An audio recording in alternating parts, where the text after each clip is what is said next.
yow sama xarit ga sama lépp ga tey je suis extrêmement ému et content et à la fois triste ci li ma la wax sànq loo ma la tey ce sera me développé en méta connaissance adduna bi toll na foo xamante ni il faut ñi nga xamante ni yàlla may na leen xam-xam bu sell ñu wax ak askan wi c'est important pour askan wi xam fan la ñu jëm li ma yàgg a wax ci àdduna que ça soit en France aux États-Unis partout Mayotte dans toutes les îles dans tous les continents dox baax na daw baax na mais xam fi nga jëm c'est extrêmement important. jërëjëf. te bi nga ma wooyee. oui Touba laa jógee nii. télé bi je pense que ni Maïmouna Ndour mi nga xamante ni suma propre frère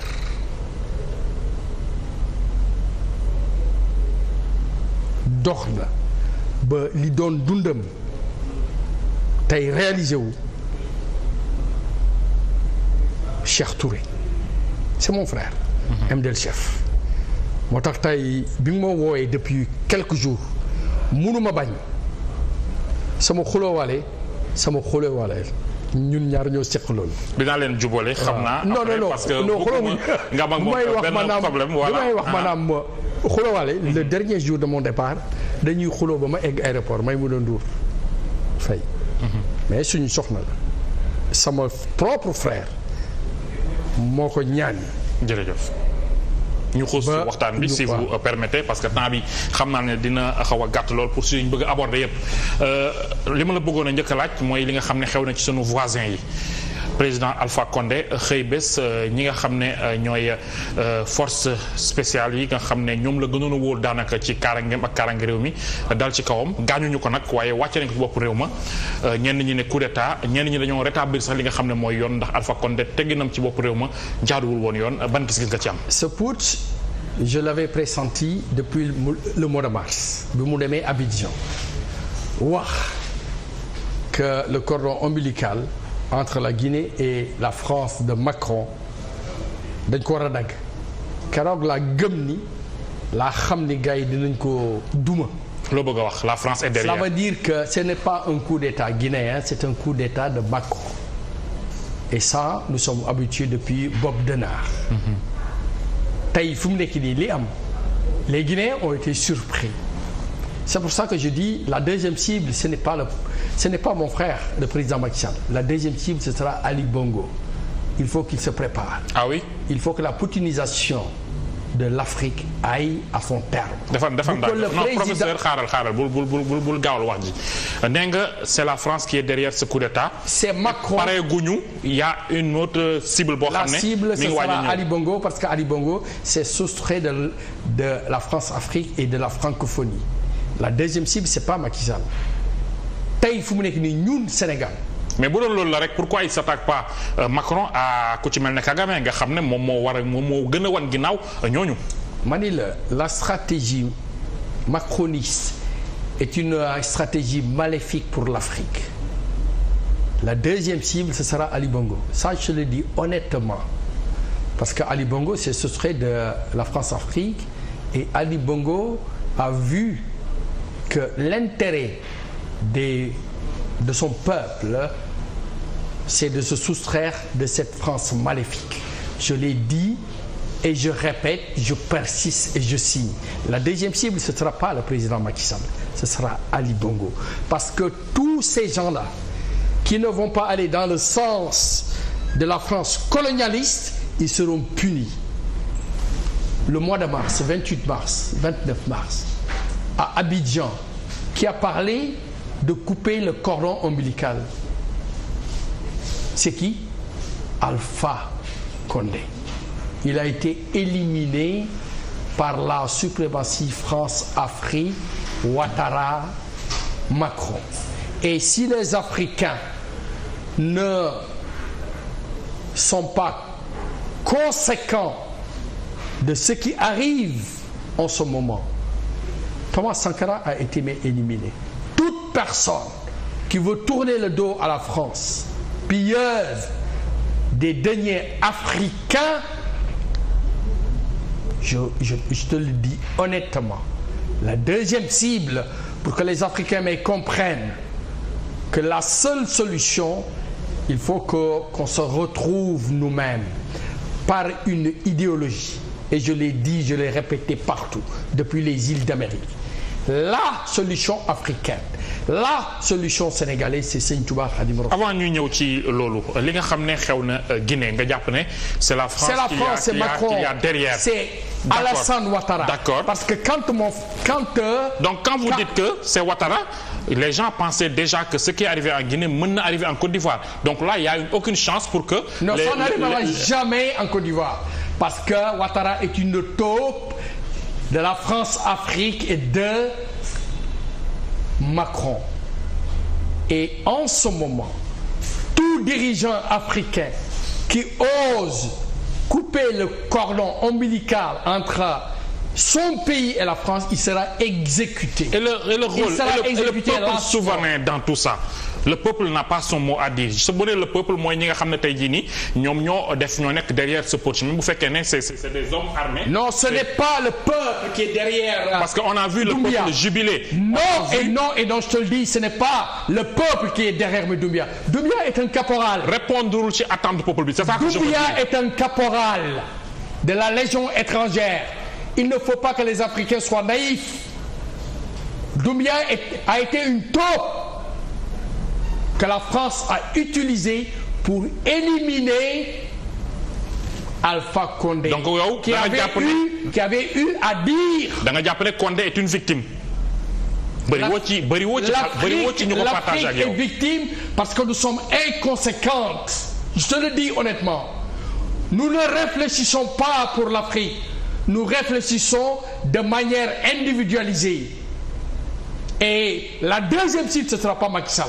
La deuxième cible, je te le dis honnêtement, les yeux dans les yeux, ce sera le président gabonais. D'accord. Léegi li ma bëgg a xam professeur mooy cette tendance de certains chefs d'État di am troisième mandat di ko forcer nit ñi te gis nañu que ne à chaque fois quand le peuple dit non la suite fi muy doon gis nga quand le peuple burkinabé a eu marre de son président dañ ko chasser avant mandat bi di jeex gis nañu que ne Mali IBK aussi dañ ko chasser avant mandat bi di jeex aujourd'hui c'est Alpha Condé nga jàpp ne bii c'est la France qui est derrière mais pour les cas précédents loo ci mën a wax. Non, je te dis honnêtement, c'est la France qui soutient ses intérêts stratégiques. Et Alpha Condé a eu la malchance de le dire au mois de mars devant Ouattara, qui est une taupe de la France. Macky Sall n'est pas encore une taupe de la France. Et je conseille et je dis solennellement au président Macky Sall, s'il ne veut pas que ça ne pourrait même pas m'arriver au Sénégal. Pour quelle raison? Parce que le seul général qui pourrait faire le forcing, il a une formation adéquate. C'est le général de la gendarmerie. Et au Sénégal, j'ai analysé, j'ai constaté qu'ils ne sont pas dans cette dynamique. Macky Sall n'a pas à avoir peur de subir un coup d'État. Xëy na tey d'accord. Oui, mais ce qui est dans un futur proche situation bi Condé nekk tey keneen nekkoon ci démb bu ci Macky Sall nekkoon tamit amul lu muy ragal nga jàpp. Non, le Sénégal ne va pas tomber dans ce chaos-là parce que les Sénégalais sont suffisamment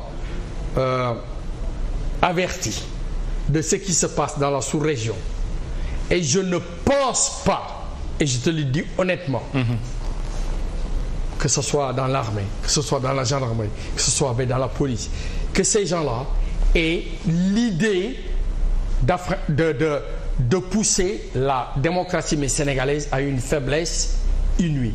Mais on voit souvent Macky Sall ne sera pas victime de ça. D'accord, mais dañuy gis Macky Sall, il sera victime de son entourage qui ne fonctionne pas. Ce que j'ai vu hier à Touba, des incompétents, des tocards de première espèce. Des tocards de première espèce. Des gens qui ne connaissent pas ce qu'est le Sénégal. Loo leen di reprocher ban acte lañ posé boo xam ne jàpp nga ne acte tocard la. Je donne un exemple. Oui. Hier, j'étais à Touba. 3 ministres se sont déplacés. Le ministre de l'Intérieur, le ministre Serigne Mbaye Thiam, le ministre Dame Diop. Ils ont foulé le respect. Comment? Cela veut dire qu'ils se sont comportés dans l'irrespect. Comment se fait-il qu'il y a Kër Niang, une station qui a explosé parce que la personne qui gérait cette station n'était pas présente. Et hier, j'ai vu plus de 50 voitures pour venir constater les inondations Kër Niang, Ngiraneen, ainsi de suite. Quand ils sont venus dans le salon de mon oncle, je ne me suis pas déplacé. Parce que j'ai trouvé que ces gens-là se moquent fatalement du président même. Mais est-ce que du ñàkk a dem nga war na dénoncer que seen ñëw? Non. Ils sont venus pour peut-être réparer les dégâts constatés déjà. C'était inefficace. Parce que pour solutionner les inondations mais à Touba, on n'a pas besoin de 50 voitures. On n'a pas besoin de 3 ministres. On a besoin tout simplement de techniciens qui viennent constater que Ngiraneen, Kër Niang, il y a une route qui a été faite par Touba Ca Kanam et que dans la réalisation de cette route, il y a eu des impairs techniques. Macky Sall, s'il m'écoute, ces gens-là, ils doivent dégager de la République. Ils ne méritent pas la caution du président Macky Sall. Ce que j'ai vu hier, j'étais dégoûté. D'accord. Et les marabouts de Touba sont dégoûtés de leur comportement. Wax nga ci entourage yu Macky Sall mais président Macky Sall sa manière de faire ak flou bi mu bàyyi tey jii nii ci 3e candidature dina amam du am ndax luy présager lu baax la ci réew mi. Je suis convaincu par rapport à la détestation généralisée que le président Macky Sall il va pas se présenter pour un 3e mandat. Il va respecter la Constitution, il va respecter ce qu'il a dit, mais il faut que d'ici 2024, qu'il se débarrasse de toutes ces taupes, de toutes ces interprétations négatives. Et je suis prêt à le rencontrer pour lui montrer une feuille de route plausible pour que les Sénégalais ne l'asphyxient pas. Ils ne méritent pas ça.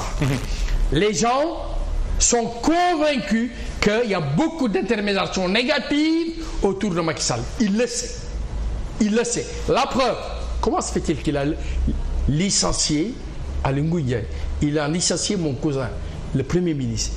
Il a licencié Amadou Ba. Il a licencié Mimi Touré. Macky comprend, mais il faudrait que les Sénégalais qui ont des synergies positives puisse aider le président Macky Sall. Il est tout seul. D'accord. Je l'ai dit il y a 1 an. La seule personne qui comprend le président Macky Sall et qui l'aide, c'est sa femme Marième Sall. ñu bàyyi tuuti le président Macky Sall ñu wax ci opposition bi ñu ngi ba tey ci géopolitique au Sénégal gis nañu ne jéem nañu booloo créer benn coalition Yewwi Askan Wi. Mais tu es gentil. ndax jàpp nga ne dina indi dara. Il n'existe pas d'opposition au Sénégal. Il existe des opposants. Il existe des opposants. Une opposition n'existe pas au Sénégal. Ça, je te le dis. Il existe l'opposant Ousmane Sonko. Il existe avec ses problèmes.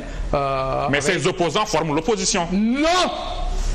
L'opposition est une entité constructive avec des idées. Dites-moi quelle est l'idée de Bougane. Dites-moi quelle est l'idée du PDS. Dites-moi quelle est la proposition de Karim. Dites-moi quelle est la proposition de Sonko. Si ce n'est Djogol Moto. Moi, je ne suis pas dans cette dynamique. Moi, je dis, la solution du Sénégal, elle est khadimique. Serigne Touba Khadim Rassoul. Parce qu'il n'existe aucun peuple qui s'est libéré sans idéologie. La Chine s'est libérée avec quelle idéologie? Tu le connais. Mao Tse-tung. L'Inde, Mahatma Gandhi. L'Arabie Saoudite, le prophète Mohammed sallallahu alayhi wa sallam. Ici, dans notre pays, c'est Serigne Touba Khadim Rassoul. Serigne Touba, c'est l'idéologie formatrice, c'est l'idéologie fondamentale sur laquelle les Sénégalais peuvent s'y atteler pour sauver le Sénégal. Je te donne un exemple palpant. Le 11 passé, Serigne Mountakha n'a-t-il pas appelé tous les Sénégalais pour faire la journée Mekhasaïd? Il a fait deux vœux. La décroissance du Covid et la pluie loolu am na wala amul yow lay laaj.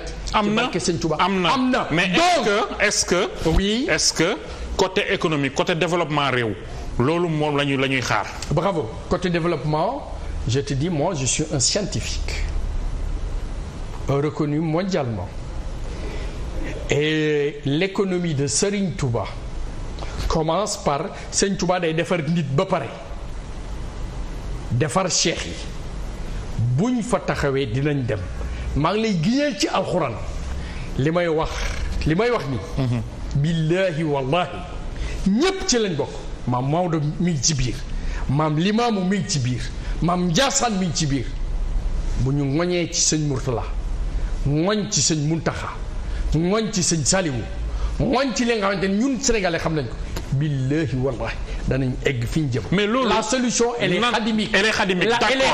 d'accord mais dama bëgg a xam naka lañ ko mën a doxalale ci réew moo xam ne mënuñu sax déggoo ci weer wi feeñ na feeñul. bravo tey fu mu nekk nii tu recules le temps 1927 la fi sëñ Touba jógee. jusqu'en 1945 lan la sa maam sëñ Modou Moustapha def fii ci réew mi boo xamul wax la. wax na rail de 60 kilomètres pour tabax la néegu yàlla tey fu mu nekk nii ma waxaante leen loo xamante ni sa maam a ko def. sëñ Abdoulaye Mbacké borom dër bi en 1952 kan la ñu jox la médaille du meilleur cultivateur mondial sa maam sëñ Abdoulaye Mbacké borom dër bi waxuñu la ko jàngaluñu ko. sa maam Serigne Saliou Mbacké. borom Xelkom. moo am 45 000 hectares xam nga kan la monde bi doon plébiscite le roi Charles 30 000 hectares. tey fu mu nekk nii Serigne Mountakha bi mu ñëwee lan la wax sa maam sëñ Mountakha Mbacké ñëw leen ñu dem ku dem ma dem ku demul ma dem. tu es un journaliste le meilleur du Sénégal qui travaille avec kan ngay liggéeyal sama xulawaale. Maïmouna Ndour Faye qui est l'une des meilleures journalistes de sa génération lan la Serigne Mountakha wax ñëw leen ñu dem ku ñëw ma dem ku demul ma dem Serigne Mountakha li mu fi wane Macky Sall dem Touba lan la Macky Sall wax Serigne Mountakha li nga def man en tant que état mënu ma ko def kon ñun am nañu référence ku amul kilifa saytaane di sa kilifa. Sëriñ Khadim waxtaan bi am na solo waaye waxtu bi xoj nañu gàtt na lool bëggoon naa mu wéy ma bàyyi la rek sa dernier mot en 30 secondes. man awma dernier mot. ci plateau bi boog laa bëgg a wax. ci plateau bi mooy ñaanal Sëñ Mountakha mu yàgg fi ndax yàggu Sëñ Mountakha mooy suñ njëriñ ñun ñëpp. jërëjëf. te dinaa la wax dara de Macky Sall dina la bàyyi xel ndax bi ma la di déglu avec des scientifiques nee nañ ma ce jeune là il est à aider. yow ku la aidé ci li ngay wax Sénégal jëm ci kanam. jërëjëf. tous ensemble le Sénégal en mouvement. merci beaucoup ñu ngi lay sant bu baax a baax professeur Khadimou Rassoul Thiam enseignant chercheur écrivain nekk professeur hors classe des îles des Amériques leader de la génération xam sa bopp oui. yokk ci alalu sëñ Bamba. alalu sëñ Bamba moom laa mujjoo bëggoon a jeexale ñu ngi lay sant bu baax a baax kon nag fi la ñuy yem ak yéen dig daje suba ak jàmm ak beneen invité 7TV Soir jaa ngeen jëf merci beaucoup.